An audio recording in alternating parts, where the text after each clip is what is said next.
দায়িত্বে আমরা অবহেলা পেয়েছি। আজকে যেমন একটা বড় ধরনের মিছিল, সেই দিনও গত ফ্রাইডে সম্ভবত, এটা আমার যতদূর মনে পড়ে, আমাদের কাছে ইন্টেল ছিল যে নামাজের পরে এই দুপুর 2টা থেকে 5টা 6টা পর্যন্ত যে কোনো জায়গায় বড় ধরনের মিছিল হবে। এই মিছিল কে টার্গেট করে আমাদের ডিপ্লয়মেন্ট ছিল এবং আমাদের নির্দেশনা ছিল যে মোবাইল পেট্রোলগুলো এবং অফিসারগুলো সকলেই মাঠে থাকবে। যদি খাওয়ার প্রয়োজন হয় বাই টার্ন 1 বাই 1 থানায় আসে, খেয়ে তারপর তারা চলে যাবে। কিন্তু এইটা মনিটর করার জন্য আমাদের সিনিয়র অফিসার, ইভেন আমিও নিজেও মাঠে ছিলাম। আমি 3:30টার সময় ওই মোহাম্মদপুর থানায় গিয়া দেখি যে থানার সামনে 5টা পিকআপ, 5টা গাড়ি।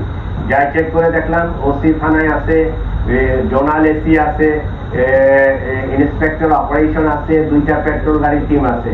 তারা এই যে সিনিয়র অফিসারের নির্দেশনা ভায়োলেশন করছে, তারা আদেশটা পালন করে নাই, সে কারণে তাদেরকে ডিএমপি সদর দপ্তরে ক্লোজ করা হয়েছে।